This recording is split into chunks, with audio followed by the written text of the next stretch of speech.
Iniciada a gravação.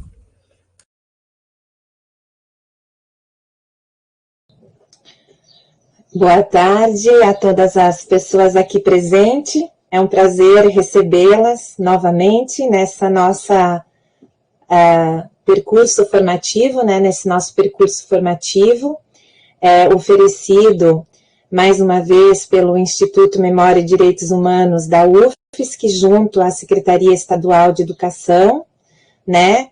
Esse curso é direcionado para professores e professoras que trabalham no NEPR, no Núcleo de Prevenção às Violências da Rede Estadual de Educação de Santa Catarina. E hoje nós vamos tratar, né, sobre os sentidos que engendram a violência contra, na e da escola, né? Nós temos hoje como nossa ministrante a professora da Silva, a Andréia da Silva Daltoé, professora da Unisul, Universidade do Sul de Santa Catarina. A professora Andréia, professora do Programa de Pós-Graduação em Ciências da Linguagem da Universidade do Sul de Santa Catarina, doutora em Letras pela Universidade Federal do Rio Grande do Sul, líder do grupo de pesquisa Relações de Poder, Esquecimento e Memória e do coletivo Pró-Educação, integrante do grupo de estudos Peixotianos, né? E do coletivo Testemunho e Ação da SIG Intervenções Psicanalíticas de Porto Alegre. Eu sou Ângela Della Flora, sou professora na Universidade Federal de Santa Catarina, trabalho no Departamento de Metodologia de Ensino e atuo junto ao curso de Pedagogia da Universidade Federal de Santa Catarina. Atualmente eu sou doutoranda na mesma universidade, onde eu desenvolvo pesquisa de tese que trata de relações raciais em Santa Catarina. Também sou membro do INDH e membro do Alteritas, grupos de estudos e pesquisas sobre diferença, arte e educação.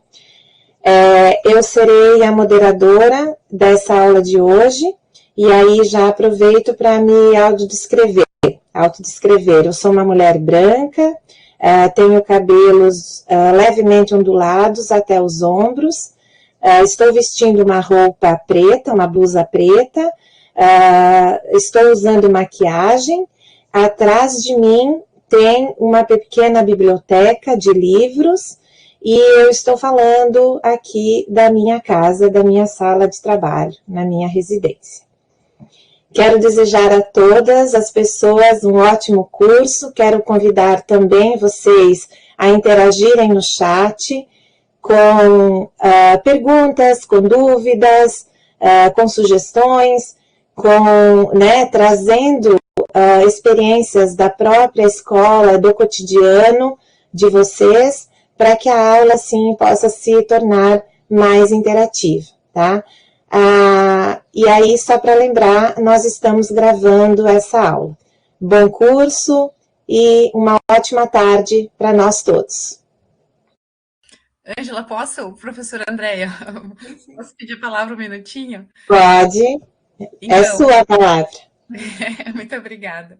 Boa tarde a todos, o meu nome é Clarissa, eu sou professora no curso de Relações Internacionais da Universidade Federal de Santa Catarina, sou membro do Instituto Memória e Direitos Humanos, membro do Grupo de Trabalho Educação em Direitos Humanos, que está organizando o curso, então sou membro da equipe organizadora.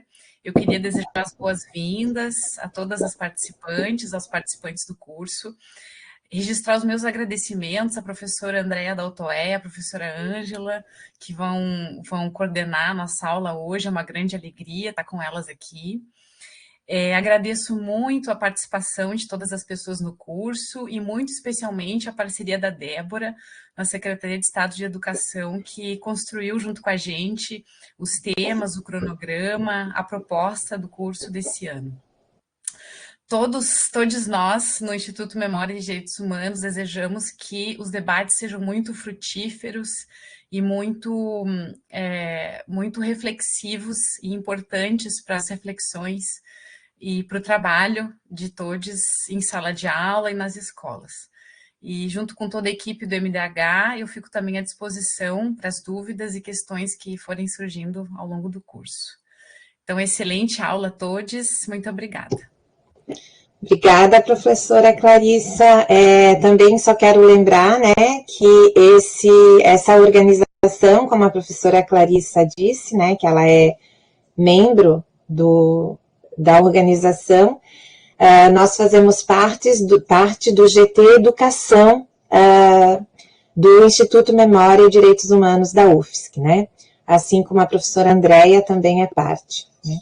E então eu passo agora a palavra para a professora Andréia, que vai se apresentar e dará início aos nossos trabalhos de hoje. Professora Andréia. Obrigada, Ângela, obrigada, Clarissa, Débora também, por essa acolhida e pelo convite. Estou muito feliz em participar, né, do IMDH, já estamos nessa parceria não há muito tempo, mas já tão frutífera, né, Clarissa? Está rendendo bons encontros, então eu queria agradecer enormemente a oportunidade de vir conversar com os participantes aqui, né? Estou vendo que há pessoas de Itapiranga, Xanxerê, Itajaí, Floripa, Joaçaba.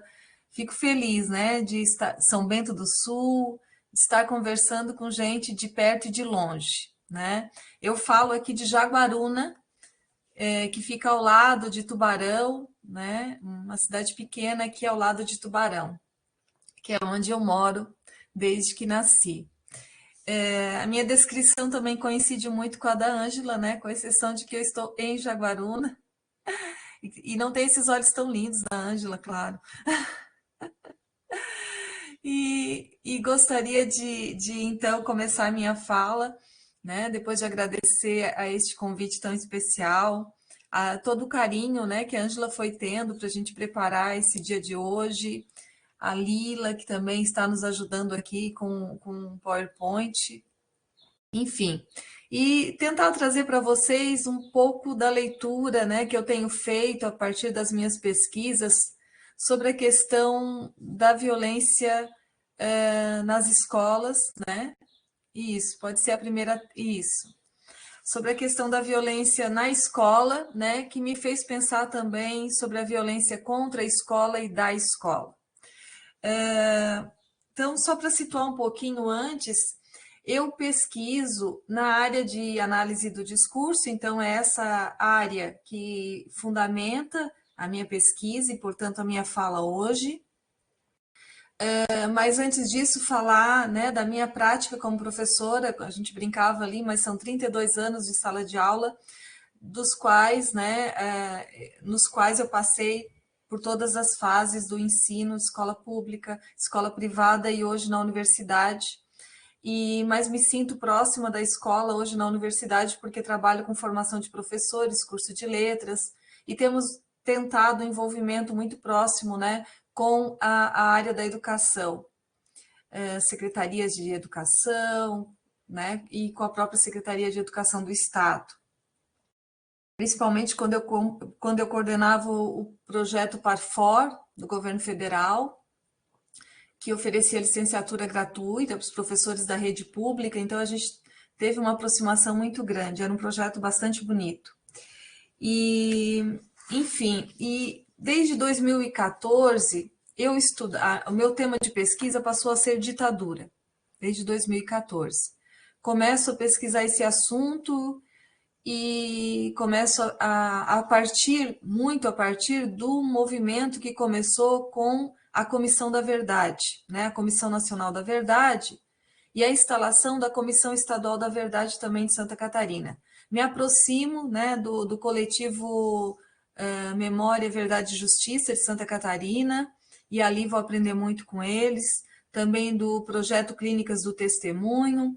Enfim, o meu envolvimento com esse tema de pesquisa me levou para o envolvimento também social com esses coletivos. Bom, e aí isso se transformou numa palestra na Unisul, onde eu dou aula, uma palestra para graduação. e a partir daí se transformou num evento, né, hoje já bastante consolidado aqui na universidade, chamado Marcas da Memória, né? Eu aproveito, inclusive, a oportunidade depois, se a Ângela me permitir, de compartilhar o link, né, porque ele se aproxima agora em outubro, e é um evento pelo qual nós temos todo um carinho. E aí a minha pesquisa, então, ela começa numa palestra com os alunos da graduação, e os alunos da graduação demonstram a carência nesse tema, e nisso viram marcas da memória, e nisso vira pesquisa de TCC, iniciação científica, orientação de tese, de dissertação, e então foi um tema, né, que nos envolveu por completo. Só que eu preciso dizer como que esse tema, ditadura, Comissão da Verdade, violência, justiça de transição, violência de Estado, como que esse tema encontrou o tema sobre o qual eu tenho me debruçado agora. Agora não, principalmente desde 2017, que é o tema dos projetos antidemocráticos que foram chegando à escola. E aí, como que esses dois temas se encontram, né? Eles se encontram a partir de uma situação bastante pontual, que foi um evento que nós organizamos aqui, uma audiência, na verdade não foi um evento, uma audiência pública que organizamos aqui em Tubarão, provocada por nós, por mim e por este coletivo que na época formamos para lutar contra esse projeto, né? O Coletivo Pro Educação. Fizemos um movimento em Tubarão e provocamos uma audiência pública para discutir o projeto Escola Sem Partido, que já estava na Câmara de Vereadores indo para os seus finalmente, sem envolver a categoria. Bom, então, é assim, né? É assim que eu entro daí, porque eu imaginava que naquele momento era só um envolvimento meu, né, de educadora preocupada com o que isso queria dizer, e achava que naquele momento eu nem escreveria sobre isso, a minha pesquisa continuaria sobre ditadura e tudo mais, né? Essa ingenuidade que nos toma a todos, mesmo que estejamos avisados. Só que, né, a partir do meu envolvimento com esse tema, a gente vai vendo semelhanças, vizinhanças, parentescos entre os dois temas. Tá? E a segunda tela, acho que pode mostrar isso, Ila. Vocês aqui, né, tem a tela do dia da audiência, que foi em agosto de 2017, tá? Num grande auditório, nós conseguimos colocar 800 professores lá, e a mais fina nata do Escola Sem Partido esteve na nossa audiência, né? Foi bastante tenso, policiais estavam na porta, tudo isso. E eu estava ali na frente, envolvida na organização, quando eu olho para trás, essa faixa me captura, né? Deus, pátria, família, intervenção militar já. Inclusive, eu escrevo um artigo muito específico sobre essa faixa. Quando eu olho para esse cartaz, né, eu posso usar esse enunciado do Peixe para explicar, né? Peixe vai dizer que nós não descobrimos o real, a gente se depara com ele, dá de encontro com ele, dá de cara com ele. Né? Quando eu olho para trás e vejo essa faixa, é como se eu, que não vivia a ditadura, eu era pequena, e em casa não se falava disso, né? Na escola também eu não ouvi falar disso. Mesmo que eu não tenha vivido, quando eu olho para trás, eu vejo esse cartaz, aquilo me captura e parece que eu estava vivendo um déjà vu. Né? Aí pode passar, Lila, clicar, porque vai aparecer uma... Ah, não! Clicando em cima dessa foto, não, então é porque não consegui o efeito. Eu fiz um efeito de clicando em cima dessa foto, vai aparecer uma foto das passeatas que antecederam o golpe de 64 com esse mesmo dizer, né? Deus, pátria, família, intervenção militar já. Ou seja, esse discurso volta depois de tantos anos. Né? E aí eu faço uma sombra d'água, porque não consegui aqui, mas eu faço uma sombra d'água para dizer do modo como esses dois momentos se entrecruzaram e me causaram um desconforto bastante grande, porque parece que ali eu entendi que escola sem partido tem pai e tem mãe. Então, eu quero pensar essa relação da ditadura com esses projetos. Eu falo de escola sem partido, mas eu vou enumerar outros. Mas em relação a ele, não foi só uma pesquisa que eu fiz, né? A gente se envolveu com esse projeto e derrubou ele na Câmara de Vereadores. Então, eu vou falar desse encontro de ditadura e escola, mas também do ódio, né, que foi instrumentalizado, né, nos últimos tempos como uma gestão de poder, né, falando um pouco como o ódio entra nessa história. Então, para tentar trazer uma leitura para a gente pensar um pouco essas questões, eu vou trazer AD, né, análise do discurso, é onde eu finco os meus pés, mas eu também me atrevo um pouquinho aqui em trazer uma contribuição da psicanálise, tá? E assim, querendo muito ouvir vocês também sobre essa pesquisa, esse texto eu preparei para esse evento hoje, querendo muito ouvir de vocês também a opinião, tá? Então, eu quero pensar como este ódio foi chegando à escola, e neste momento eu falo da violência contra a escola. Então, vocês viram que eu usei as 3 preposições no título: violência na escola, violência contra e violência da. Nesse momento, eu quero falar da violência contra a escola, né, que eu vou tomar como efeito de início 2016, 2017, embora o Escola Sem Partido seja gestado lá no começo dos anos 2000, tá? Então, eu vou dizer que foram chegando à escola projetos antidemocráticos organizados em torno de uma pauta moral e de costumes. O Escola Sem Partido, sem dúvida, eu elejo como um dos principais, ou o principal, porque ele teve o papel de disseminar o quanto, né, essa ilusão, esse imaginário do quanto as nossas crianças deveriam ser protegidas do grande mal, o professor. Né? Na nossa audiência em Tubarão, nós somos chamados de molestadores de crianças. Né? E lembrando também que quem elabora o projeto do Escola Sem Partido é o Miguel Najib, um advogado de São Paulo, e ele é membro do Instituto Liberal de Brasília, cuja missão é defender e difundir valores neoliberais com apoio financeiro de grandes grupos econômicos. Né? Então, eles vêm para dizer que querem combater a ideologia na escola, né? Como se eles estivessem fora da ideologia, que é a ilusão do sujeito, e como se eles não tivessem interesse em relação a esse projeto. Né? Mas eu também falo dos projetos que proíbem discussão de gênero, o uso da linguagem não binária, né, ou a linguagem neutra, como ficou conhecido, em Santa Catarina foi proibido. Eu também falo do homeschooling, do PSIM, das escolas cívico-militares, de todos esses projetos que, em alguma medida, se somam num grande projeto de desmerecer o papel da educação pública no país. E aí a gente poderia ver que esse movimento não é só daqui do Sul, foi do Brasil inteiro. Em alguns estados lançaram listas de proibição de livros, né, os livros que não poderiam mais ser lidos na escola, livros subversivos. E aí a gente volta no tempo, né, a própria ditadura, né, quem mora em Florianópolis vai lembrar o caso da livraria de Salim Miguel, né, que colocaram fogo na livraria de Salim Miguel. Pode ir para a Idade Média, né?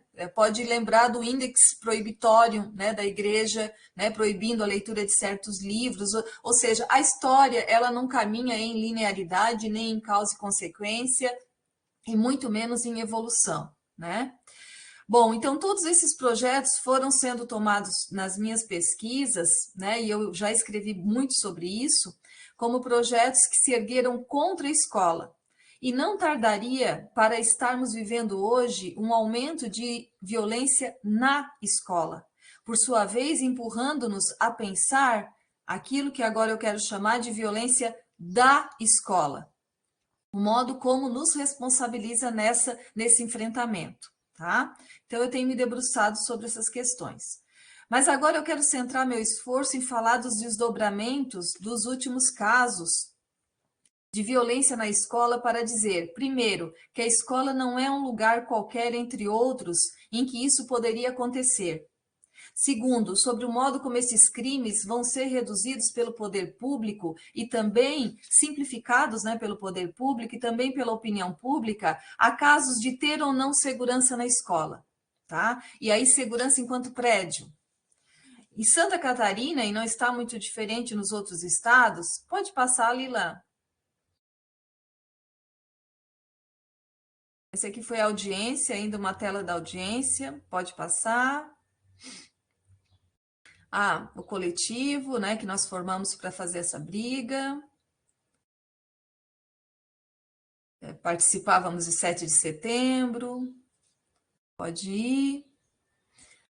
Sim, antes de entrar na questão propriamente do que eu estava falando, só para reforçar que esses projetos, né, eles são tamanha a repercussão deles que em 2021, Marcas da Memória foi todo, né, para falar do que resta da ditadura na educação brasileira, né, cujo resultado está publicado neste livro que vocês têm aí.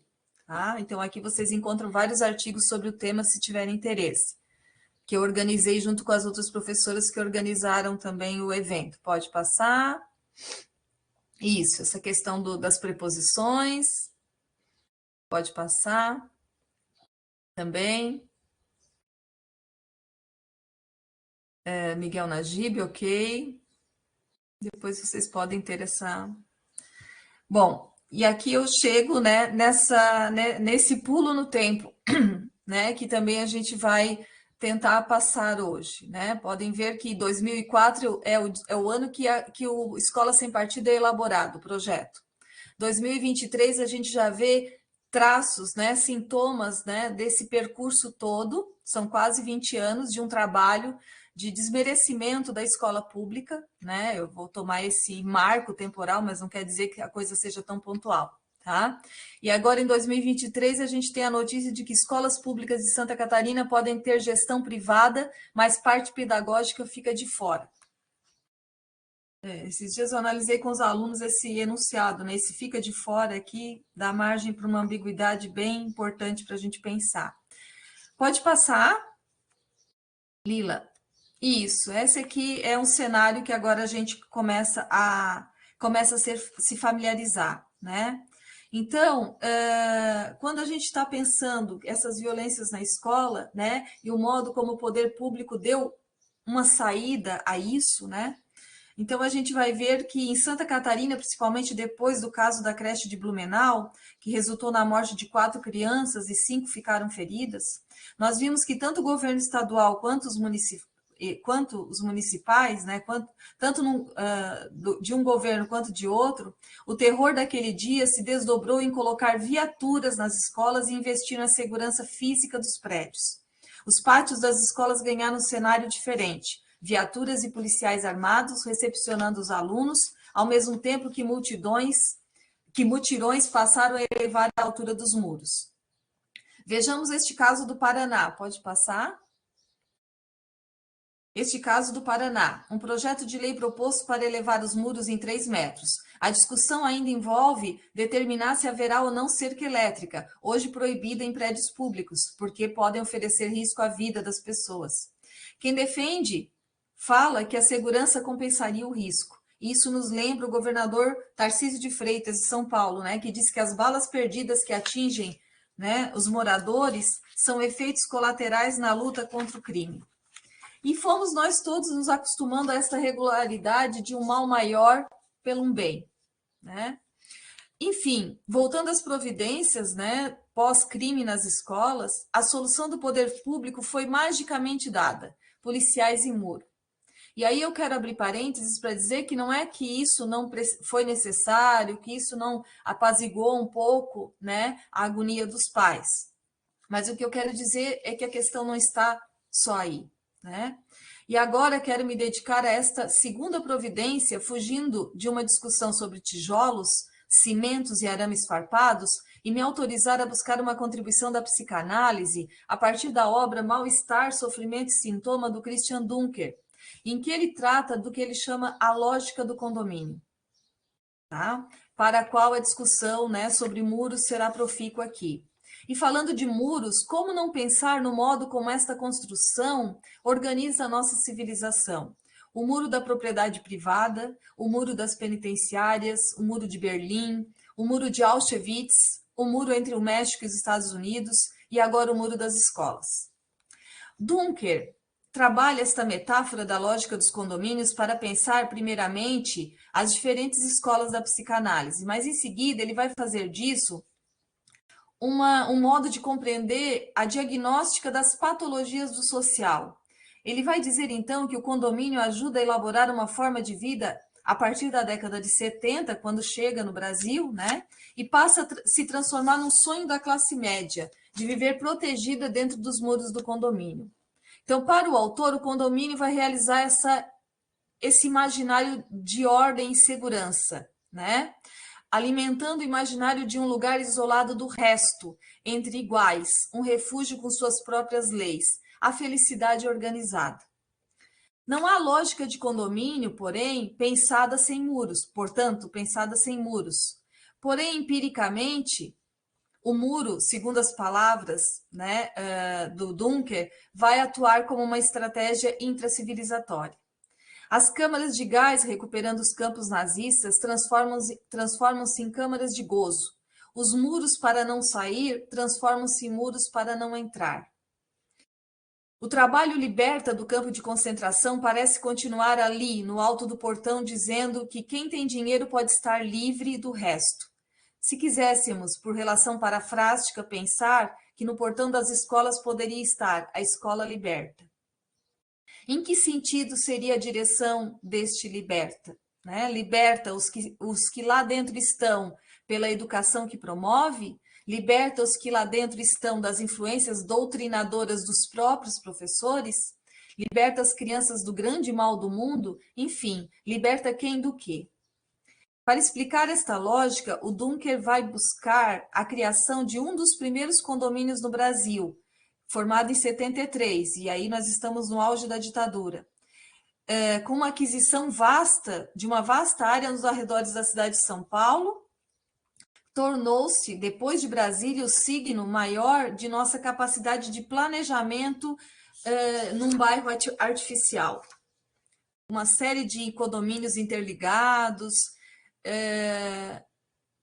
e numa área antes ocupadas por poceiros, destinada por zoneamento e plano diretor a indústrias não poluentes.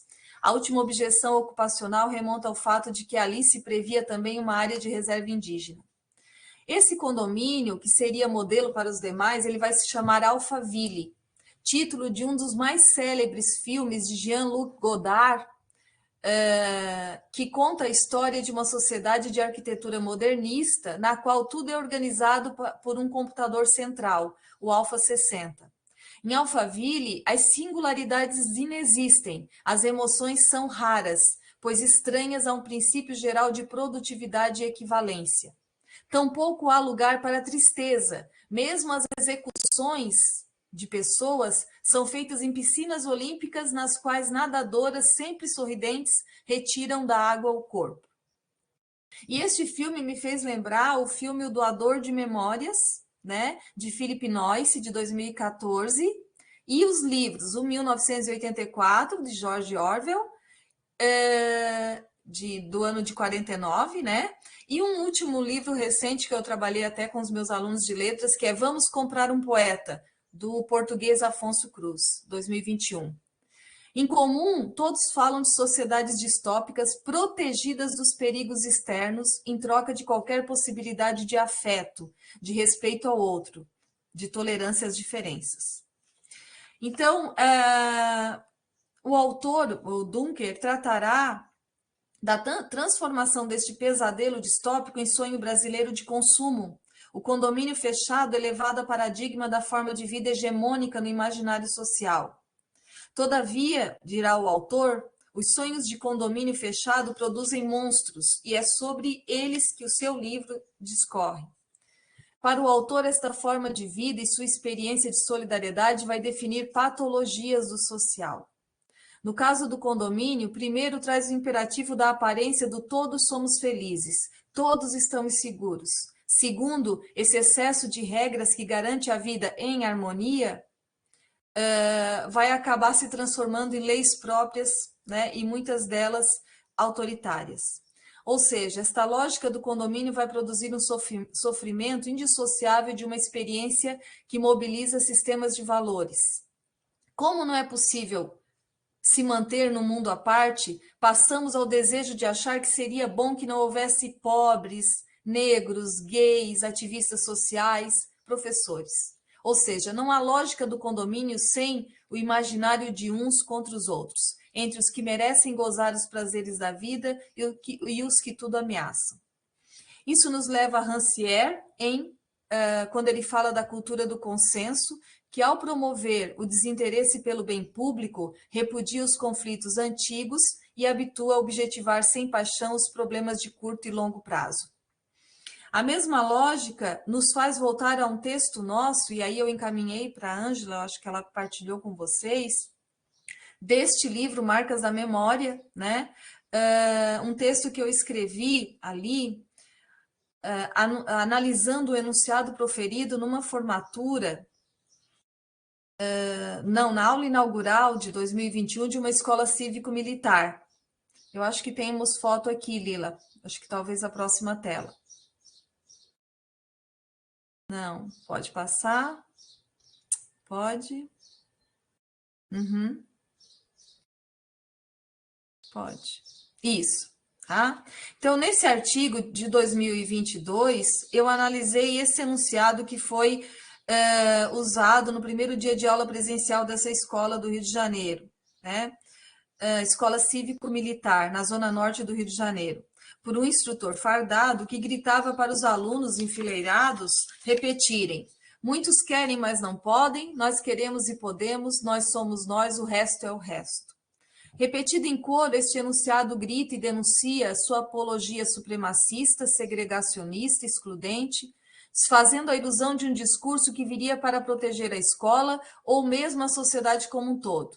Deixa claro, se é que não estava, que o que eles querem da escola é a propagação de uma sociedade discriminatória, individualista, egoísta, que não ofereça resistência para os privilégios de alguns. E é aqui que eu considero o nós do nós somos, né? Opacizando o todos do todos são iguais à Constituição Federal. E fazendo ver aí não uma totalidade, e sim a confirmação de que, conforme Péchet, para o direito burguês, todos os homens são iguais, mas uns são mais que outros. Ilusão dos que defendem esse tipo de escola achar que estão abrigados neste nós. Apesar de filiados à mesma formação de discurso da extrema-direita, certamente também fazem parte do resto como nós fazemos. O nós somos nós nomeia um grupo bastante particular que encontrou no argumento da gestão compartilhada da escola cívico-militar um meio de garantir uma posição a mais para além da reserva, aumentando seus rendimentos e ainda servindo como braço do governo para cercear qualquer ensino comprometido com a crítica e a transformação social. E aí a gente não vai entrar muito, mas só para ter uma ideia, o PECIM, que é o projeto do Escola Cívico-Militar, ele comportava uma das maiores verbas da educação básica de 2020 a 2022. Quase 100 milhões destinados para esse projeto, tá? Sendo que a escola cívico-militar é 0,01 das escolas públicas no Brasil. Nem todo esse dinheiro foi gasto, mas ele estava lá previsto para ser gasto. Certamente teve dificuldade de implementação pelo fim a que se destinava. Então, é importante pensar que esse projeto ele pagou até R$9.000 a mais para um militar da reserva ter a função de ser monitor na escola. Né? O que vai mostrando que a questão da educação não é uma questão de financiamento só. Né? Então, aí o argumento era que os militares estavam ali para ajudar, né? Mas a gente sabe que, além de serem monitores, eles também se constituíam numa ameaça para aquilo que a gente poderia dizer ou não dizer em sala de aula. Então, por isso, para a nossa pesquisa, os que compram a saída do que falta à escola e a educação dos seus filhos é bater continência e calar a boca, julgando-se que aí estão incluídos dentro deste nós, na verdade, não importam, pois não há reversibilidade nesse discurso, não há interlocução nesta cena. Um fala e aos outros só cabe repetir num gesto de domesticação e de doutrinação. Justamente o que acusam fazer os professores. Ou seja, todos nós somos o resto, que vai escancarar a lógica excludente que orienta todos esses projetos em torno de um discurso de ódio que reforça o racismo, o sexismo, a homofobia, a misoginia, o antissemitismo, enfim, toda forma de intolerância social. E aí, saindo um pouco da questão das cercas e dessa exclusão, né, que a escola promove, eu entro um pouco na prática pedagógica, para daí a gente já falar também da própria violência da escola, da nossa prática pedagógica, aquela que muitas vezes vai servir, sem que nós nos demos conta, a certos interesses. Então, a escola, dentro de todos esses projetos, e aí eu li todos os projetos, eu tenho me debruçado sobre eles, eu tenho orientado sobre eles, né? E a minha leitura leva a pensar que eles têm um comum, eles pregam algumas providências, mas o que subsidia o discurso deles é aquilo que o Althusser chamou de prática da leitura religiosa, que é uma leitura de contemplação, que é um aluno que não questiona, que é um aluno que só decora, que é um aluno que só decodifica. Ou seja, o modo como a nossa formação social neoliberal se organiza, política e economicamente, não está longe da nossa prática pedagógica, que contribua, tá? Que contribui para a manutenção das vantagens de uns poucos em detrimento dos demais. E então podemos pensar do que tenho tratado como a violência da escola, quando não nos damos conta do modo como a nossa prática reprodutora, ser reprodutora, não questionadora, vai acabar abraçando com toda servidão os interesses de uma minoria que quer manter seus privilégios. Né? Então, assim, é justamente no momento em que esses privilégios são questionados pela luta de muitos grupos que o conservadorismo ganha força, ganha mais força ainda. Né? Por quê? Porque ele é condição, né, para uma sociedade neoliberal, conservadorismo, e é condição para que determinados grupos continuem com seus privilégios sem que a gente possa questionar. Então, com isso, esses projetos não estão longe, né, de atender a esses interesses, né, que querem da escola mão de obra barata, aí a gente vê o novo ensino médio, né, mão de obra barata e docilidade para acatar vozes de comando, sem questionar as brutais diferenças sociais que nos violentam. Ou fazemos isso, ou somos transformados na figura do grande inimigo. E aí, voltando um pouquinho à lógica do condomínio, o Dunker vai dizer que não existe lógica do condomínio sem a criação de um inimigo que vai ficar do lado de fora. Como traz Dunker em seu texto, a partir de Zizek, se nossa felicidade prometida não se realizará, é porque há alguém furtando o nosso gozo. Neste cenário de que tratamos, o grande inimigo quem é? O professor. É incrível nessa audiência do Escola Sem Partido o modo como nós fomos retratados. E eu fiz uma análise, em um dos artigos que eu escrevi, eu fiz uma análise dos adjetivos usados contra nós. Tá? Então, não há como isso se espalhou pelo Brasil inteiro, isso esteve aí na discussão social. O pai não sabia direito o que era escola sem partido, mas apoiava, porque quem não vai apoiar com esse título, né? Então, esses projetos, eles foram desfazendo a importância do professor e, consequentemente, desfazendo a importância da educação pública no país. Então, hoje, um professor, escola sem partido foi desmoralizado juridicamente, né? Porque ele é inconstitucional, mas ele fez um efeito, ele deixou o medo instalado e hoje muitos professores não vão, eu vou me incomodar, não vou nem tocar em certos assuntos.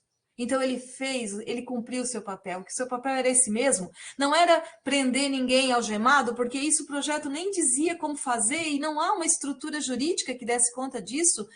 E nem poderia, porque são projetos que tentam suplantar leis maiores, como LDB, Constituição Federal. Então, são projetos que já nascem em cima de uma farsa, mas produziram um efeito entre nós. Então, quem de nós hoje não está preocupado, né, com a facilidade de sermos gravados? Estamos. E era isso que se queria. Né? Então, neste cenário em que nós somos os inimigos, Não faltaram políticos que, neste intervalo de tempo, promoveram uma campanha para os alunos filmarem os professores doutrinadores em sala de aula.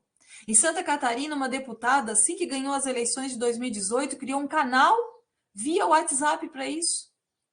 Também em Santa Catarina, nós expulsamos escola sem partido pela janela e ele volta pela porta. Como? O mesmo grupo que criou, né?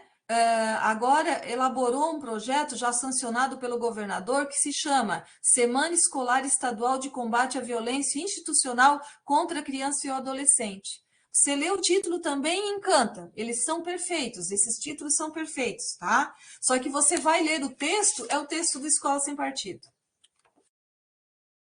Então, e aí a minha pergunta é, se o professor é o inimigo e agora nós precisamos trancar nossas crianças dentro da escola com ele, como fica? Será necessário, então, aprimorar as formas de controle do que a gente faz lá dentro, tomando como tudo que contraria os bons costumes e os valores da família de bem, né, como um perigo. Ou seja, cada vez mais vai se propagar o medo sobre o que estamos ensinando na escola e cada vez mais nós estaremos ameaçados, aí eu vou usar palavras do Foucault, né, por uma biopolítica do controle sobre o nosso trabalho. Até que esta figura do professor seja reduzida de vez a uma insignificância que ninguém mais a ouça, mesmo estando ali. E aí isso me lembra o livro O Poeta lá do Vamos Comprar um Poeta, né, que o poeta do livro é uma sociedade distópica, então o poeta era algo que comprava como um cachorro, tanto que ele dormia, o poeta da casa dormia embaixo da escada, né? E no final da história ele é abandonado na praça, como se abandona cachorro. Para a psicanálise, aí eu já estou me encaminhando para o final, tá, Ângela? Que daí a gente tem um espaço para trocar. Para a psicanálise, o sintoma é retorno de algo que não pode ser administrado. O condomínio não pode ser a realização da felicidade completa. Se engana quem acha que compra felicidade comprando uma boa casa no condomínio. Assim como a escola não pode ser a concretização da domesticação como uma formação neoliberal deseja. A escola ela até pode ser o lugar da reprodução das relações de produção, mas ela também é um potencial espaço de resistência, e é disso que a gente quer falar aqui. Da escola como espaço de resistência, da escola como espaço de transformação social, né? Muitos de nós aqui, eu tenho certeza que teve a nossa vida transformada por causa da escola. E eu sou filha também da escola pública. Como não é possível mais ignorar o papel da escola, e aí, embora eles saibam que a escola é reprodutora, né, e Althusser vai falar disso, da escola como aparelho ideológico, que vai fazer o papel do que fazia a igreja no passado, de domesticar corpos, né, para apertar botão, né, a estrutura da escola é para isso, todo mundo enfileirado, sinal para entrar, sinal para sair, né, preparando o aluno para a fábrica, né. Embora a escola ainda seja muito esse lugar, mas nós aqui acreditamos na escola como espaço de transformação. E aí esse é o perigo, é isso que se quer conter, né? E essa violência de tentar conter o papel da educação se desdobra em inúmeras violências como essas que a gente também está vendo de crianças ex-alunos, muitos deles ex-alunos, que voltam à escola para se vingar do bullying sofrido, das injustiças sofridas. E aí isso me toca muito. Quando eu escuto, né, que o assassino relata isso, porque daí eu penso, essa criança esteve ali na escola, essa criança quis falar sobre certos temas, essa criança sofreu preconceito e essa criança saiu da escola com esse ódio todo. Não simplificando, não é só isso, mas isso também nos coloca num compromisso de enfrentar certos debates na escola. Estamos querendo pensar, então, o muro como um desses sintomas que volta. O fascismo, a extrema-direita, tira proveito da tragédia para seus fins. Cercar a escola, impedir que nela circule vida, gente, liberdade, não medo, controlar com câmeras os professores, criar canais de denúncia, tudo isso vem como preço a ser pago pela segurança, né? Ou melhor, pelo efeito produzido de segurança que a altura do muro pode produzir. Tudo isso vai desembocar na desvalorização da ciência, do conhecimento, do pensamento crítico, da liberdade de expressão, para virar uma servidão voluntária. Não há como a escola funcionar assim, trancada. A escola não foi feita para isso.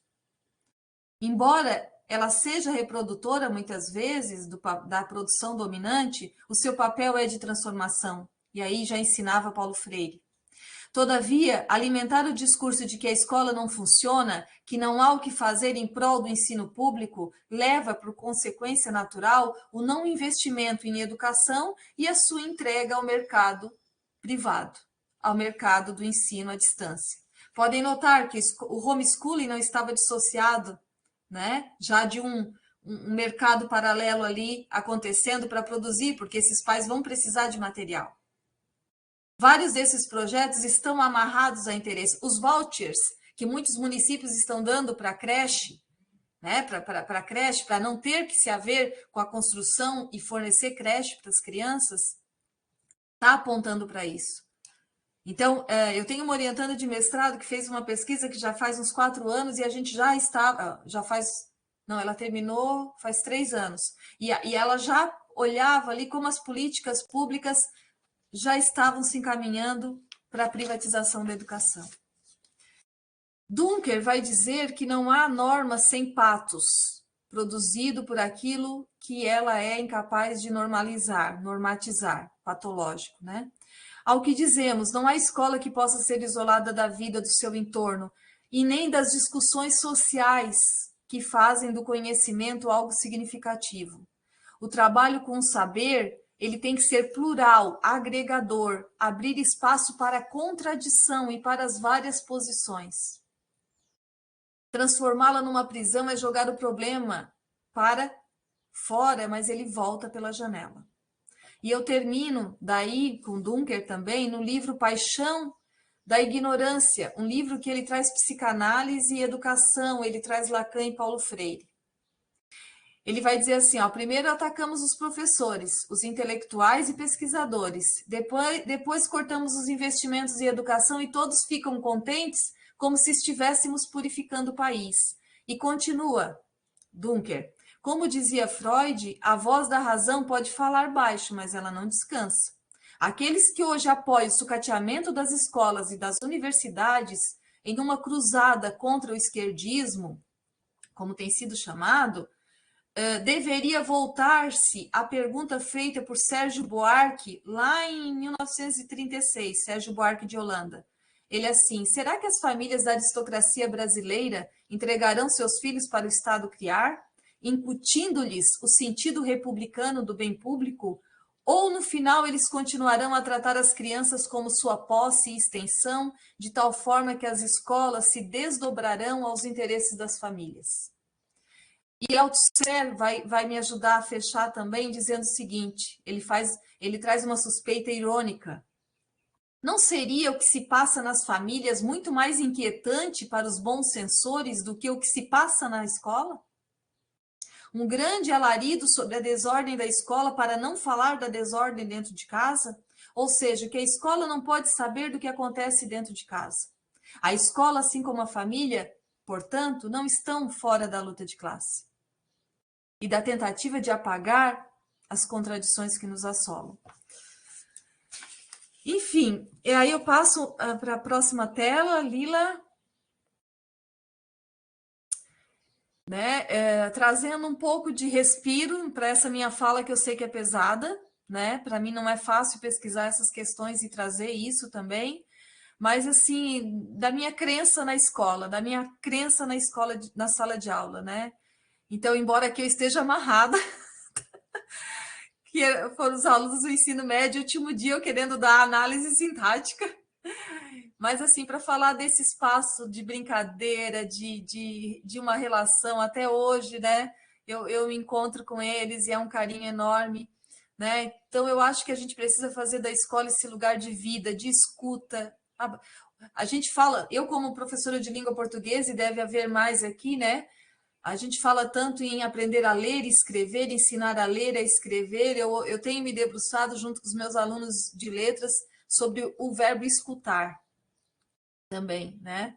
respeito, inclusão, um lugar em que se possa colocar a palavra no lugar da violência. A gente precisa escutar para acolher, né, a angústia dessa sociedade patológica, dessa sociedade que está adoecendo as nossas crianças. Pode passar, Lila. Isso aqui foi de uma escola de ensino médio. Antes, isso aqui aí, ensino fundamental, uma 8ª série. Me deram uma fantasia de bruxa, não sei porquê. Pode passar. Aqui um projeto no Presídio Feminino de Tubarão, né, em que a gente trabalhou com as apenadas, né, a temática da Frida Kahlo, fez um projeto bastante bonito. Eu estive participando junto com a minha orientanda de doutorado, que trabalha no Instituto Federal de Santa Catarina. O projeto é deles, o projeto Mulheres Sim. Então, eu fui para dar algumas aulas e participar, né? E pensar que mesmo num lugar em que a gente acha que não há nenhuma esperança, nenhum sonho, a gente estando lá com elas, a gente ouve todos os sonhos que elas têm para sair de lá, né? Para quando sair de lá. E aí, desses relatos, um me chamou muita atenção quando uma falou assim para mim.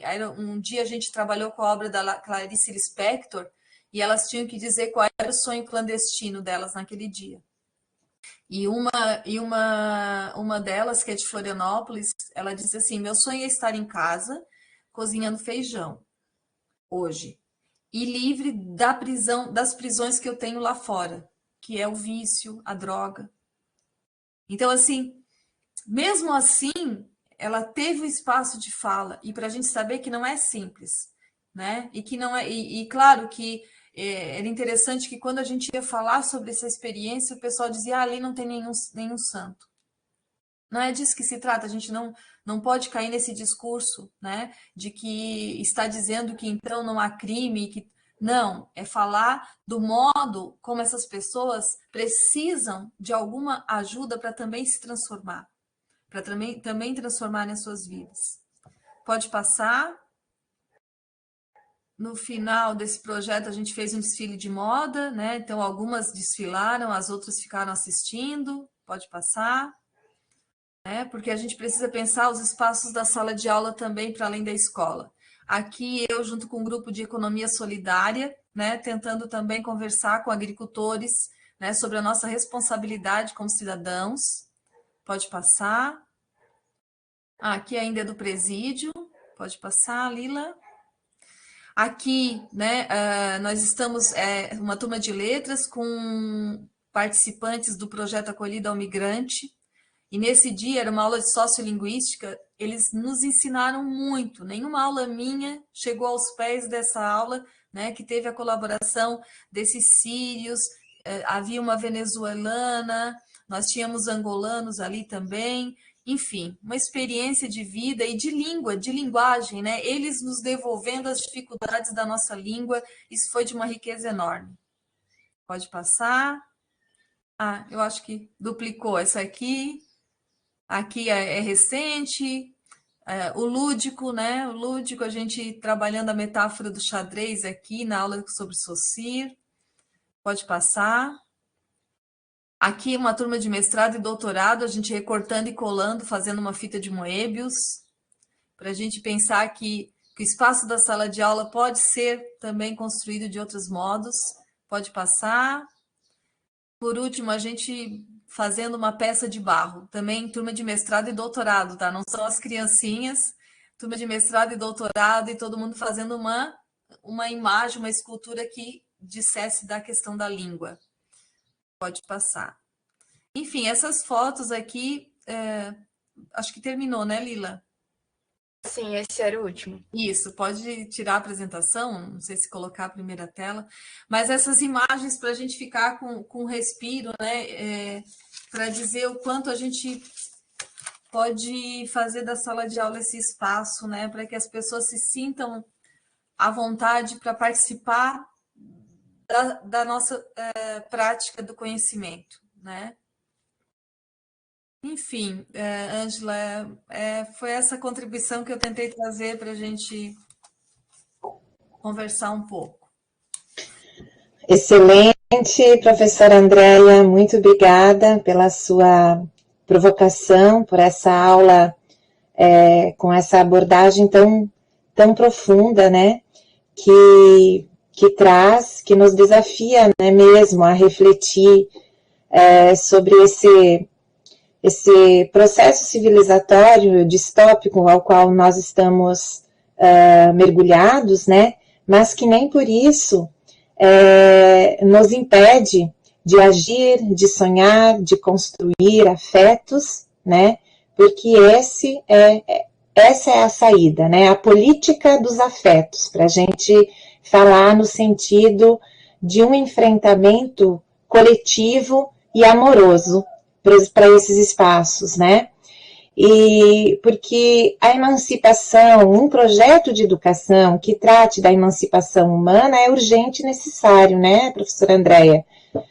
No intuito da gente construir uma educação efetivamente em ambientes escolares mais amorosos, acolhedores, né, dados a pluralidades, ao exercício das diferenças, né? Essas são as bases para um bem viver coletivo e saudável, né? E, nesse sentido, construir espaços de escuta para os nossos jovens e as nossas crianças. Então, a escola não pode ser um lugar onde que seja palco de sofrimentos, né? A escola deve ser desenvolver o pertencimento ao seu ambiente, né? Eu acho que é sobre isso que traz a sua aula, né? Pertencimento, e não só pertencimento dos estudantes e das crianças, né? Dos jovens e das crianças. Pertencimento da comunidade, pertencimento dos professores, que a comunidade se veja na escola como também um lugar de cuidado, né? De educação enquanto cuidado, enquanto amorosidade. Por isso que aqui eu falo da política dos afetos, né? Então, eu queria te provocar, sem querer né, deixar o debate pesado, mas ao mesmo tempo a gente também não pode fugir de enfrentar essas questões, porque essas questões são fatos sociais, são fenômenos, né, que permeiam a nossa vida, que a gente pense o seguinte, né? Eu tenho acompanhado muito a pesquisadora Thelma Vinha, da Unicamp, né? E ela tem falado muito por que a escola, né? Por que a escola como alvo dos ataques, não só dos ataques das violências com armas, né? Mas dos ataques políticos também, né? Porque que é a violência da escola e na escola. Então, nesse sentido, eu queria te provocar, Andréia, nos ajudar a pensar e a dialogar conosco, por que a escola e não outros espaços de vivência e passagens coletivas, por exemplo, como terminal de ônibus, metrô, aeroporto, por que a escola ela se consagra nesse momento histórico, na nossa contemporaneidade, como sendo o alvo da violência na escola, né? Porque a escola e não outro ambiente com experiências e trocas coletivas. Eu acho que isso para os nossos formandos, para os nossos colegas da rede estadual é fundamental ajudar a pensar. Eu não tenho essa resposta, eu estou trazendo essa provocação para que a gente abra essa possibilidade para pensarmos, né? Então, por que a escola e não outros lugares, né? Que papel a escola está cumprindo, né? Porque há uma potência na escola, nós sabemos, né? Então, por que a escola e não outros espaços? Uhum. Ótimo, Ângela. Então, isso que tu trazes é uma questão sobre a qual a gente está se debatendo, né? Porque está tudo muito recente. Mesmo Escola Sem Partido, mesmo venho desde 2017, mas é uma coisa nova para a gente significar. A gente está tendo que significar isso. A violência na escola é algo que a gente acompanhava em outros países e agora está vendo acontecer aqui. Então, isso tudo está cobrando da gente justamente essa inquietação, esse incômodo de ter que pensar sobre essas coisas. Eu já não escrevi ainda especificamente nessa direção, mas como que eu vejo? Porque a escola, eu acho muito importante isso que tu nos trazes, né? Para a gente saber em que lugar a nossa responsabilidade, a ciência de que a gente não está ocupando qualquer espaço também. Porque a escola, primeiro, é um lugar sensível, eu acho. A escola é um lugar sensível. A escola tem ali a vida das crianças, né, envolvida. Isso causa um clamor social, isso causa uma repercussão social muito grande, tá? Então, parece que se isso acontece numa igreja, tem um efeito. Se acontece na escola, são crianças indefesas, que absurdo, é a vida, né? É a nossa vida, os nossos filhos, né? São a nossa vida, estão lá. Então, assim, não há forma de causar maior insegurança na sociedade do que isso. Do que tocar nas nossas crianças. Então, simbolicamente, tem um papel importante aí, né? Que vai causar uma repercussão forte socialmente falando, né? Midiática e tudo mais. Segundo, você falou, a escola ela tem uma potência. Não é por acaso que em 2016 houve a ocupação das escolas, né? Os alunos de ensino médio começaram a questionar coisas. Vê que em 2017 a Escola Sem Partido veio com toda a força. Então, esses jovens, eles têm um poder, né, nas mãos que eles não fazem ideia, né? Então, a escola é uma potência que tem que tomar cuidado, porque se essa gente se dá conta do poder que elas têm, isso vai ser ruim para um grupo, para um determinado grupo, né? Então, eu vejo que... E aí, claro, o Althusser, se a gente for ler os aparelhos ideológicos do Estado, a gente vai entender a escola como esse lugar privilegiado. Ele vai, em algum momento, ele vai dizer que o aparelho jurídico, sem dúvida, é um aparelho privilegiado na estrutura burguesa, porque o aparelho jurídico ele está para garantir o direito burguês, está para garantir o direito à propriedade. Mas em algum momento o Althusser vai dizer a escola tem um papel fundamental também, porque a escola vai fazer com que a gente aceite as coisas. Eu não preciso de um policial nas minhas costas o tempo todo. Se eu incutir isso na cabeça das crianças, que elas não podem questionar que uma mulher ganha menos que um homem fazendo o mesmo trabalho, que, né, se o homem abusa de uma criança, isso pode, dependendo da idade da criança, a criança provocou. Olha só, são essas naturalidades que se quer criar na escola, porque eles sabem que a escola é o lugar onde a criança, onde nós, seres humanos, passamos a maior parte do nosso tempo. Então, é uma média de quantos anos a gente passa na escola. Então, se eu quiser adormecer uma sociedade, é a escola que eu vou atacar, porque é a escola que vai fazer esse papel. Porque ninguém passa, a gente não passa maior tempo que isso, sabe? É onde a gente vai... E é o nosso lugar do contato social. Por isso a gravidade do homeschooling, porque querem privar a criança desse contato social em viver com a diferença. Então, notem que eles vão com projetos para proibir. Aí, quando não consegue proibir, sabe que não dá certo, aí tem um homeschooling, que é para não ter escola. Porque querem afastar a nossa possibilidade de conviver com as diferenças, de aceitar as diferenças e de problematizar as contradições sociais. Então, eu acho que esses argumentos ajudam a gente a pensar, por isso que eu falo, quando eu falo violência na escola, não é um locus, não é um local apenas. Né? A gente precisa complexificar isso para pensar que a escola é um lugar simbólico, né? Tanto socialmente, porque lá estão as nossas vidinhas, né? Tanto economicamente, politicamente, porque ela precisa fornecer mão de obra barata e precisa fornecer pessoas que não questionem a ordem social, porque questionar a ordem social é questionar os privilégios de poucos. Então, a gente acaba tendo como professores, eu penso que a gente tá lutando contra uma política neoliberal.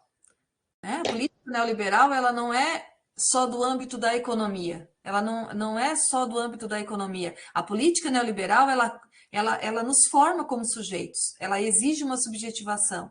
Então, a gente hoje luta contra isso, né? Porque a política neoliberal, ela precisa de sujeitos individualistas, que não se preocupem com o coletivo, que não se preocupem com o outro. Quanto mais individualista, quanto mais egoísta, melhor.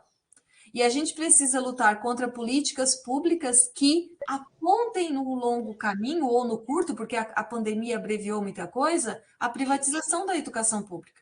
A educação deveria ser pública, gratuita e de qualidade para todo mundo. Não deveria haver educação privada. Uhum. Enfim, então eu penso, Angela, que são vários olhares, mas que contribuem para a gente pensar que não é assim, a escola, porque é a escola e não a igreja. A gente sabe. Uhum. Sim, certo, compreendo, acho que você deu conta. E aí eu vou trazer uma questão aqui do nosso chat, dos nossos colegas que estão nos acompanhando. Então, a professora Joeldes, ela faz a seguinte pergunta. No teu entendimento, o que podemos fazer a curto prazo para a proteção de nossas crianças nas escolas, né? E aí eu já vou emendar aqui também uma questão minha, enquanto mediadora, né? Do que representa para os professores uma outra autoridade dentro da escola e uma autoridade armada dentro da escola. Eu acho que esse é uma outra forma também de atacar a nós professores enquanto o nosso espaço do exercício da nossa praxis, do exercício da nossa expertise, do exercício do nosso conhecimento.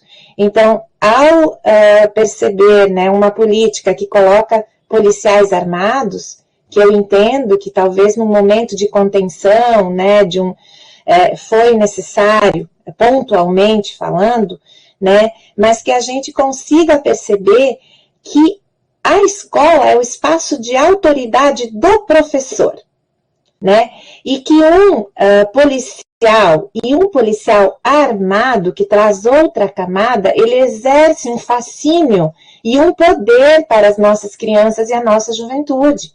Então, você está educando através de um currículo que ele não é reconhecido, né? Mas ele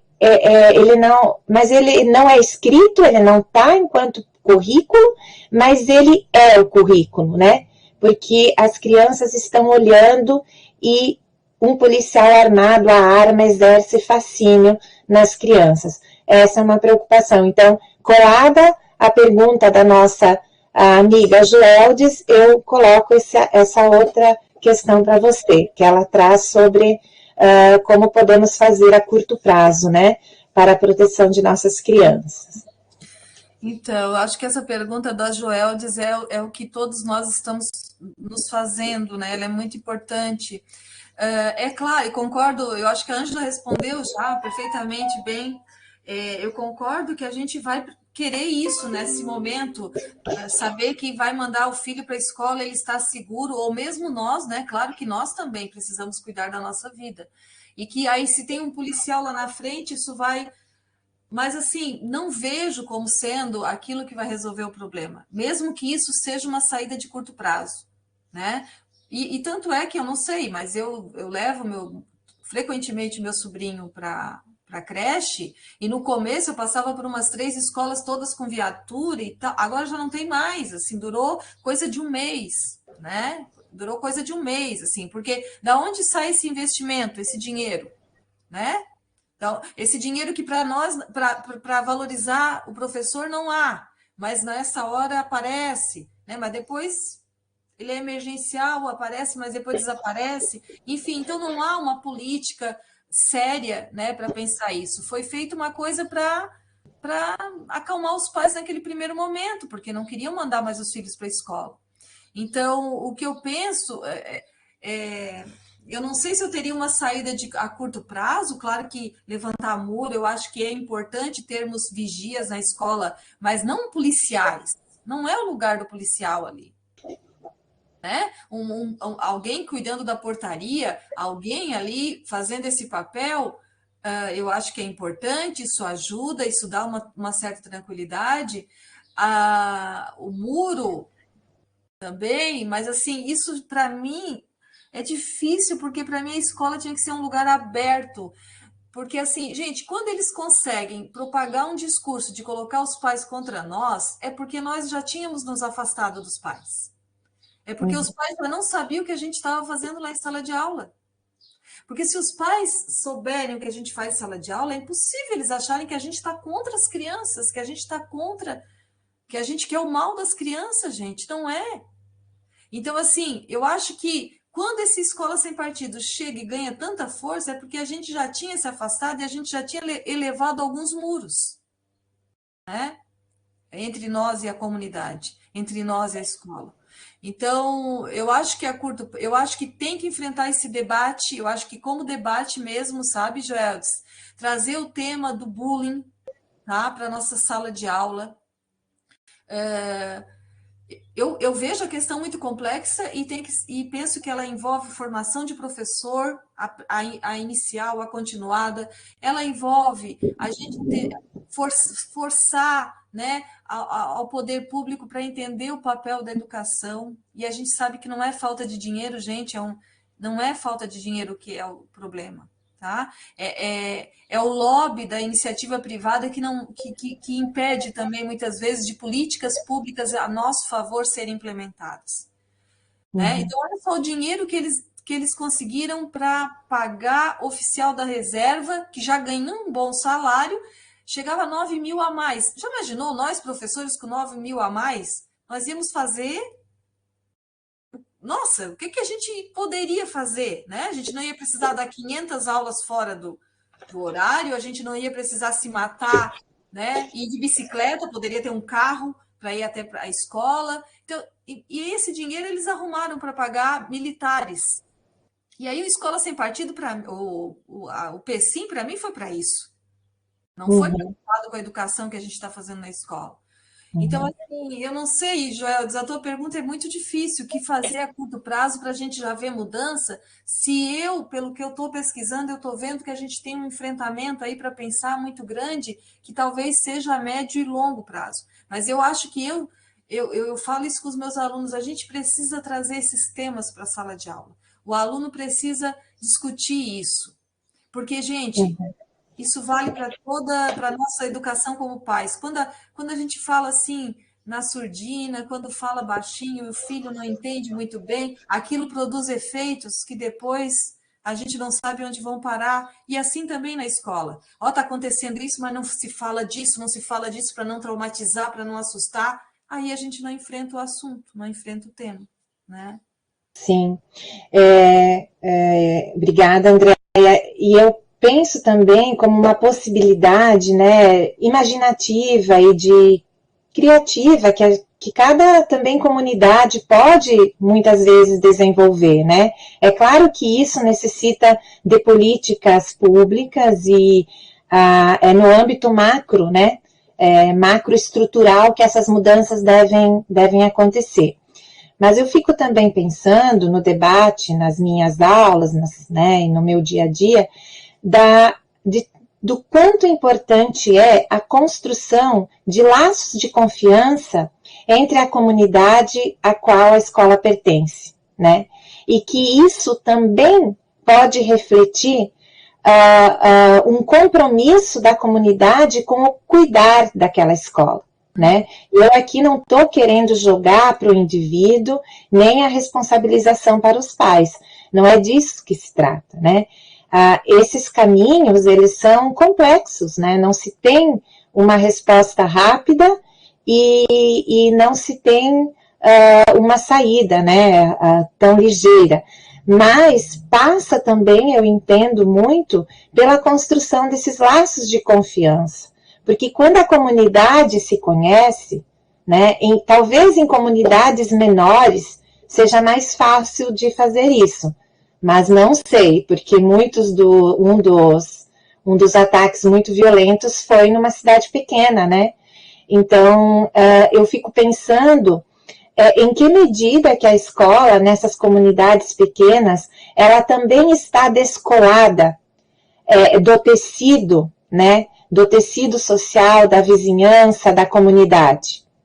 Porque uma comunidade que cuida é uma comunidade que tem a proteção, que tem o conhecimento de onde está inserido, né? Enfim, eu não estou aqui colocando isso como uma verdade, né, como algo absoluto, mas acho que tende a passar por esses lugares também, enquanto cuidado da escola, né? Contra a escola, as pessoas se conhecerem, né? Isso não significa que a gente vai ser intolerante com aqueles que a gente não conhece, né? Porque aí pode abrir espaço para outras violências. Mas eu penso que é fundamental. Você apontou, professora Andréia, algumas das suas experiências em criar, né, esses espaços de afeto na sua trajetória enquanto professora. Talvez essas sejam algumas pistas de como criar essa política dos afetos, né? É claro que isso talvez não responda, né, tudo que a professora Joeldes traz, porque talvez precise, né, é preciso algo mais a curto prazo, como ela diz, mas há um processo de construção aí, um caminho para ser percorrido, né, e o caminho da construção de uma política do afeto eu vi bastante nessas tuas imagens que você trouxe, né. Enfim, eu gostaria de convidar as pessoas a colocarem também seus questionamentos, né? Para a gente não ficar só entre nós também, né? Que a aula seja bastante interativa com vocês. Fui lendo também aqui os elogios, obrigada, tá, gente? Essas imagens, né, que eu trago ali, fica parecendo assim, é tão pouco, né? Mas como professora da área das letras, né, eu acho assim, a questão da palavra, até tem uma tela aqui em que eu falo do que eu trago do Althusser, né, que ele vai dizer que a luta política muitas vezes é a luta em torno de uma palavra. Deixa eu ver aqui. Ah, Lila, obrigada. Deixa eu ver, volta. Isso, adiante, mais um pouquinho. Mais. Isso aqui, né? O Althusser, ele diz assim, ó, na luta política, ideológica e filosófica, as palavras são também armas, explosivos ou ainda calmantes e venenos. Toda luta de classes pode, às vezes, ser resumida na luta por uma palavra contra outra. O combate filosófico por palavras é uma parte do combate político. Então, assim, eu tento trazer essa coisa da sensibilizar o aluno para pensar o modo como o discurso nos toma e naturaliza certas coisas. Naturaliza que a mulher é menos que o homem, que um casamento só pode ser entre o homem e uma mulher. Essas naturalizações, elas passam por um discurso, e o discurso se materializa em palavras, né? Então, eu tento mostrar para o meu aluno de letras, por exemplo, eu trago um texto para o aluno interpretar, e daí a pergunta é: João foi à praia. Quem foi à praia? João. João foi aonde? À praia, né? Então, esse modo como eu me relaciono com a linguagem é um modo que não faz o aluno pensar sobre o mundo à sua volta. E o que diz o Paulo Freire? Que alfabetizar não é fazer o aluno identificar letras, é o aluno ler o mundo, é a criança ler o mundo à sua volta. Então, eu acho que a nossa prática, e aí eu falo como professora de língua portuguesa, mas eu penso que o professor, todas as outras áreas também vão passar pela palavra, e o modo como eles levam os alunos a ler o mundo a partir disso é muito importante. Então, eu acho que aí a gente já tem uma revolução no modo como a gente pensa a língua. Se a gente for a LDB de 70, acho que a LDB é a primeira de 77, ou 73, agora eu posso estar me enganando, Mas a LDB, que é durante a ditadura, como é que ela traz o ensino da língua portuguesa? Como é que ela entende o ensino da língua portuguesa? A língua como instrumento de comunicação. A língua não é instrumento ela não é só instrumento. É claro que com ela a gente se comunica, mas isso é muito pouco. A língua como instrumento de comunicação, ela vai servir aos interesses do comando, da decodificação apenas.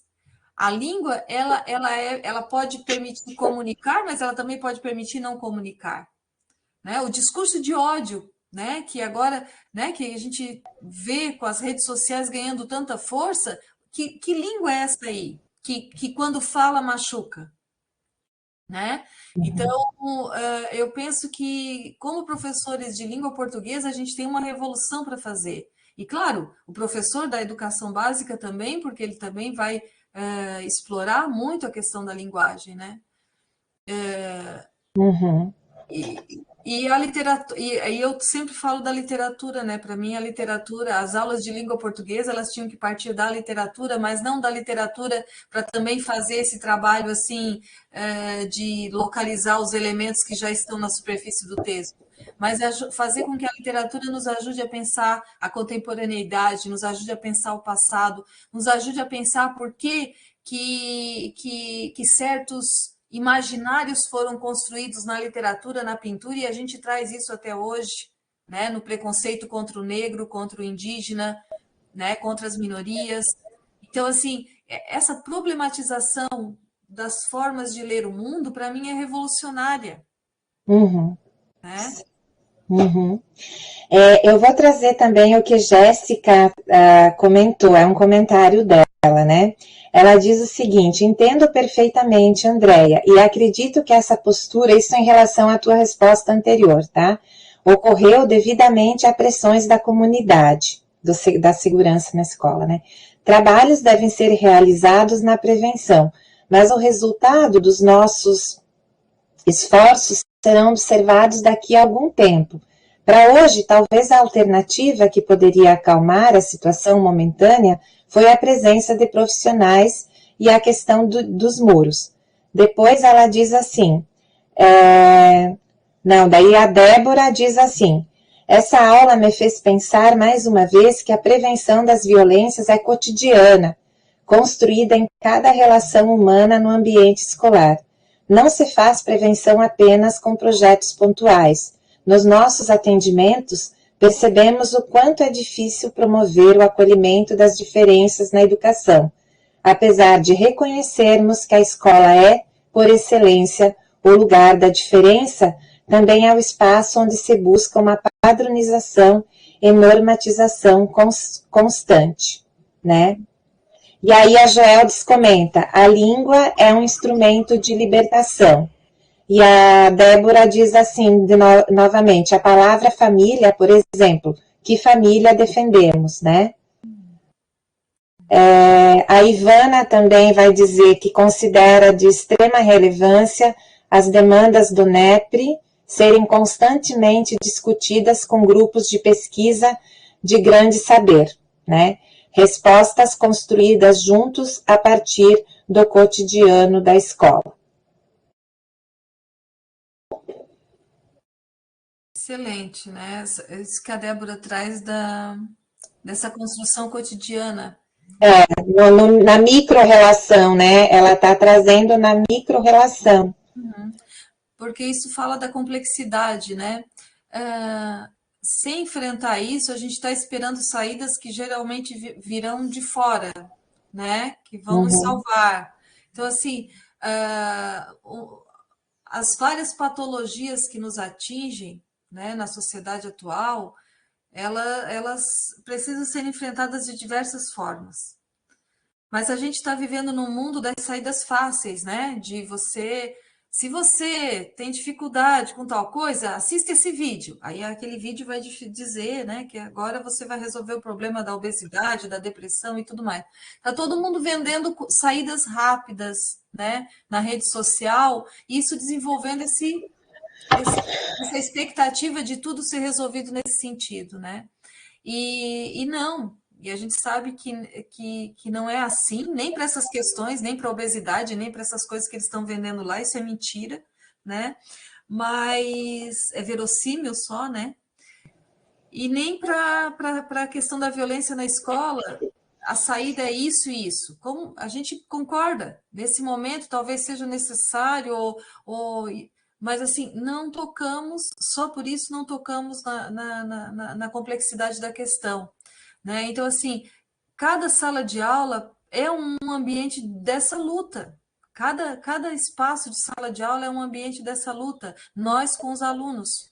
Agora, só que a gente está mas a gente está precisando dizer para o aluno que nós estamos com eles, porque foi construído todo um discurso para dizer que nós estávamos contra eles.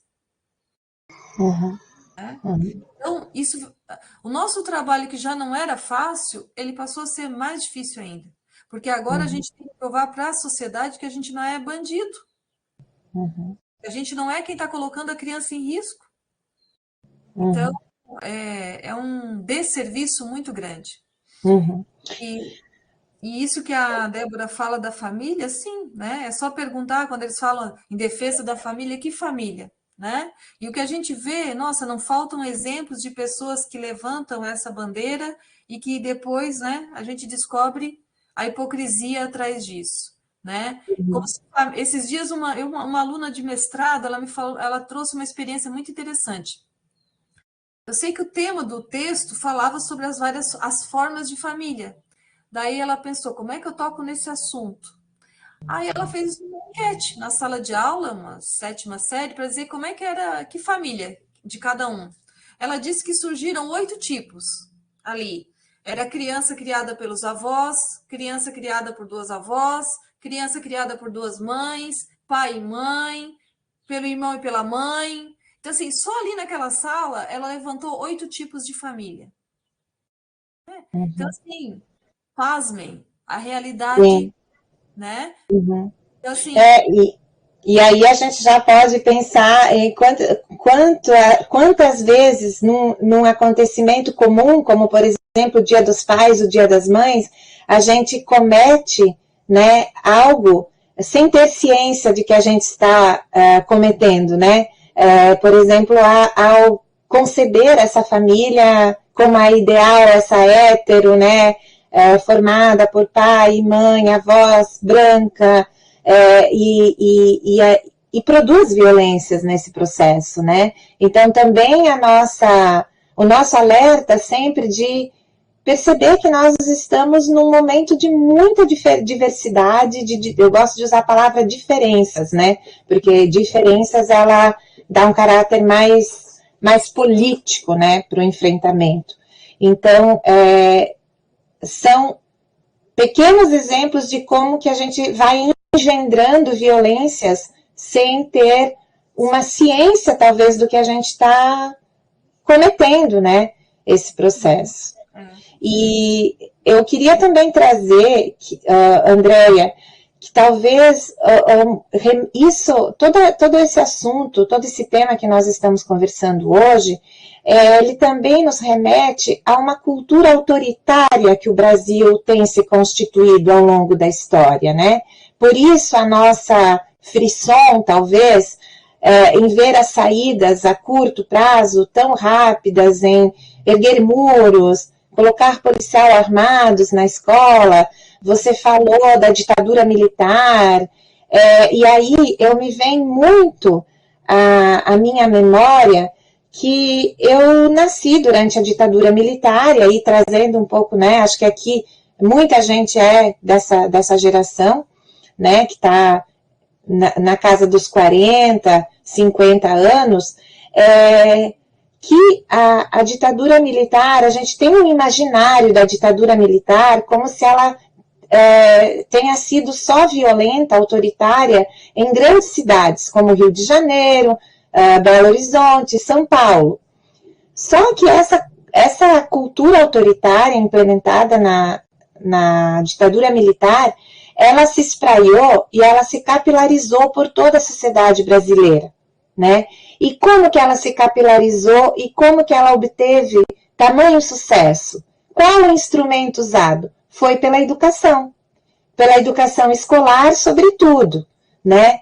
Tanto que na minha geração, nós fomos alfabetizados nesse contexto de um conteúdo que não havia críticas, né? Ivo viu a uva, a banana é amarela. Então, o que eu quero dizer com isso é que nós fomos constituídos nesse contexto de violência e de autoritarismo, né? E que isso formou um pensamento, um imaginário, uma forma de ver as coisas que tem apreço pela autoridade e pela saída, né? Por exemplo, com os policiais, né? Pela segurança armada. E eu acho que esse enfrentamento a gente também precisa fazer quando a gente trata de educação, né? Como formar uma geração ou gerações que não tenham esse apreço pelo autoritarismo, né? Pela violência armada, nesse sentido que eu coloco, né? A minha fala, que eu vejo também como pano de fundo de muito disso que a gente está vivendo e discutindo hoje. Ótimo, Ângela. Então, né, esses 50 anos, né, passados já desde o início da ditadura, ele foi construído em torno de muito silêncio sobre isso, né? Tanto é que a Comissão da Verdade, ela é criada de 2011 para 2012, tardiamente, né? Em outros países da América Latina, já na década de 80 se criaram as Comissões da Verdade. E a Comissão da Verdade ela tem um papel muito grande, né, no contar, no devolver essa história para uma sociedade que não viveu isso, e mesmo para aquela que viveu e não pôde falar disso. Então, eu quero dizer que esse silêncio, ele não é uma lacuna, ele não é ausência de sentido aí, Eni Orlandi, né, tem uma contribuição importante sobre isso.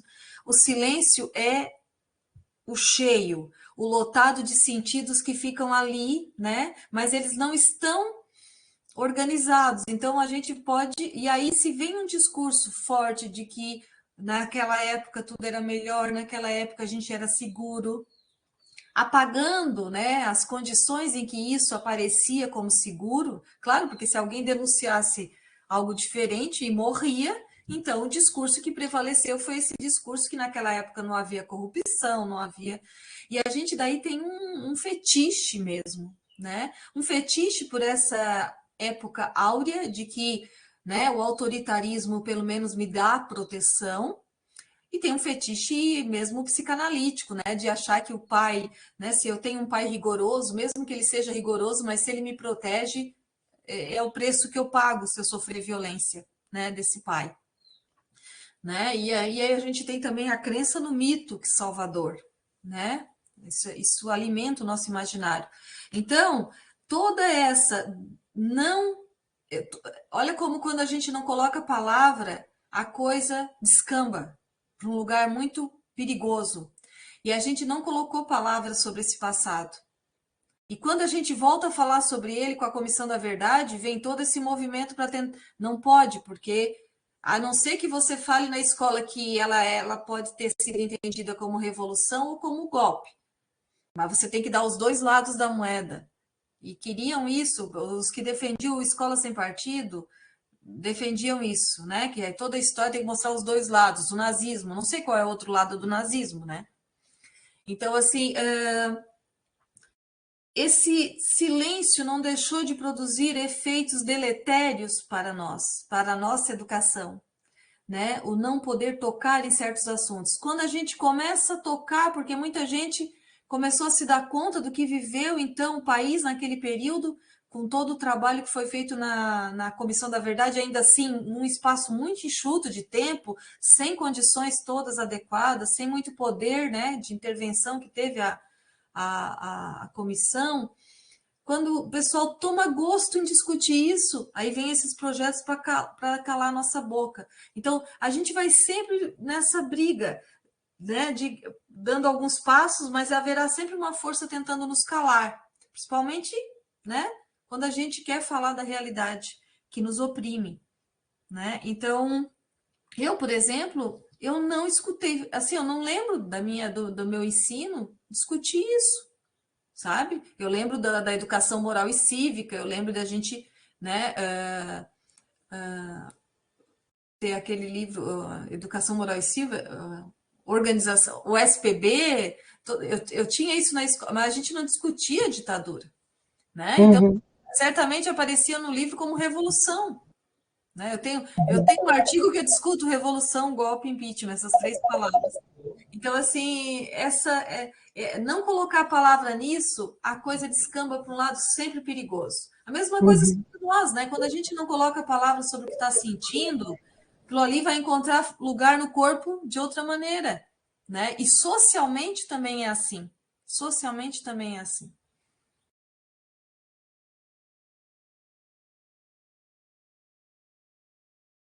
Quando eu participei, Ângela, só a tua fala me fez lembrar da audiência da implantação da Escola Cívico-Militar aqui em Tubarão. Eu participei da audiência aqui pela internet. Eu quis que eles deixassem a gente do coletivo participar da reunião, mas eles não permitiram, tá? Então a gente só pôde ficar no chat. E eu fiquei apavorada, porque assim, ó, eles quando foram implementar a Escola Cívico-Militar, ia vir de tudo para a escola. O prédio ia se transformar num prédio de última geração e tal e tal. Cada vez que. Aí prometeram tudo isso. Aí, cada vez que apresentavam fotos de alunos fardados, os pais ali no chat, meu Deus, enlouqueceram. Que maravilha, isso sim que é, né? E sendo que aquelas fotos era uma mentira, porque a escola cívico-militar não é a escola militar. Escola militar, e eu não sou contra, pode haver. O pai coloca se quiser, se candidata se quiser, é um direito, né? É um direito. Agora, a escola cívico-militar foi uma farsa organizada em torno desse imaginário de então agora eu vou resolver o problema da educação do meu filho. Ele vai chegar em casa batendo continência para mim. Cabelo sem né nenhum, cabelo todo penteadinho, amarrado com cap. Mentira, as escolas cívico-militares não têm esse uniforme. Olha, a de Tubarão prometeram camiseta, acho que nem camiseta ganharam, não sei. Eu sei que as promessas não foram cumpridas, mas assim, quando passava aquelas fotos dos pais vibrando do lado, por quê? Porque esse imaginário é muito forte, né? Se as minhas crianças forem educadas como no exército, eu mantenho a ordem em casa. Deve ser a loucura que passa na cabeça dos pais, que estão perdidos também, com a educação dos filhos, né? Dados à rede social. Os filhos dados à rede social, os pais estão sem saber muito o que fazer. Imagina, uma escola que treine como exército, é o sonho da vida, né? Exatamente. Bom, nós estamos chegando quase ao final da nossa aula, né? Temos ainda 15 minutos. A Marcília Fagundes pergunta sobre o livro, né? Que ela gostaria de saber onde ela pode adquirir o livro. E eu estou perguntando para ela se é o livro do Christian Dunker, porque você citou outros livros aqui, né? Aí eu estou aguardando a Marcília se posicionar, né? Eu vou buscar um livro. Tá. Esse livro aqui, gente, é maravilhoso. É um encontro do Lacan com Paulo Freire. Paixão da Ignorância. Paixão da Ignorância, tá? Uhum. A esposa do Dunker é educadora, é diretora de escola, então ele tem um envolvimento muito forte com a educação. Eu sigo o Dunker, leio tudo dele, eu sou... Eu também adoro ele. Eu acho que ele faz um trabalho muito bonito de fazer a gente entender, né, a psicanálise de uma forma tão... E olha só o subtítulo desse livro, A Escuta entre Psicanálise e Educação. Então, aqui ele vai falar que a gente vive uma sociedade desescutadora. E o livro dele, em que eu trago a questão do muro, é esse aqui, Mal-Estar, Sofrimento e Sintoma. Mal-estar, sofrimento e sintoma. E eu queria aproveitar, antes que acabe também, não posso esquecer de divulgar o Marcas da Memória, né, Ângela? Inclusive a Marcília está perguntando o que a professora elaborou. É sobre o livro aqui, ó. O livro que a professora elaborou sobre a violência no projeto Marcas da Violência, eu acho que é, né? E não Marcas da Memória, né? E não Marcas da Violência. Eu acho que é esse, né? É isso. Né? Esse livro nós organizamos e tem um artigo meu e de todo mundo que participou do Marcas da Memória. Falando de Marcas da Memória, Ângela, quando tu falas assim que o pessoal acha que isso não aconteceu aqui, né? Sim. Marcas da Memória esse evento é muito por conta disso, porque nós trouxemos a Derlei Catarina De Luca para uma palestra e sim. Um aluno excelente. Um aluno da graduação falou assim, eu achava que isso não tinha acontecido aqui. Então, olha como... Só um pouquinho, Ângela. Sim. Essa nossa falta, né, às vezes, mesmo de conhecimento, né, que eu não estou aqui jogando a responsabilidade, né, para cada um, porque cada um tem uma história, mas uma responsabilidade do próprio Estado brasileiro, que foi se constituindo, né, sem a preocupação para uma formação voltada para a memória, para o não esquecimento desses eventos, né, é bastante diferente, por exemplo, do que a gente viu na Alemanha após o Holocausto, né, após Auschwitz, que houve uma preocupação com a construção da memória coletiva, né, que é justamente lembrar para não esquecer, né, que é a ideia de não repetir as barbáries, né. Então, penso que a ditadura militar aqui no Brasil, ela entra nessa mesma chave, né, da ideia do não compromisso com uma educação para o não esquecimento, né, tanto que nós voltamos, né, pouco tempo depois, a gente está enfrentando problemas que estavam postos lá e que não foram superados, né.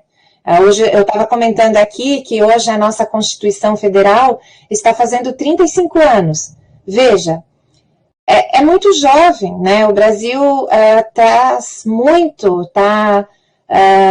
muito ainda cheio dessas feridas ainda que esses processos autoritários provocaram, né?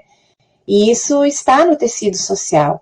Então, acho que o aniversário da Constituição Federal, ele salta aos olhos, assim, hoje eu me flagrei, assim, quando eu vi que, poxa, 35 anos, né, tão jovem, tão mais nova que eu, né, e a gente tem um caminho para percorrer, né, a gente precisa enfrentar e fazer esse enfrentamento e a educação para uma memória coletiva emancipadora e com respeito, né, aos direitos individuais e coletivos, aos direitos humanos, precisa ser construída, né.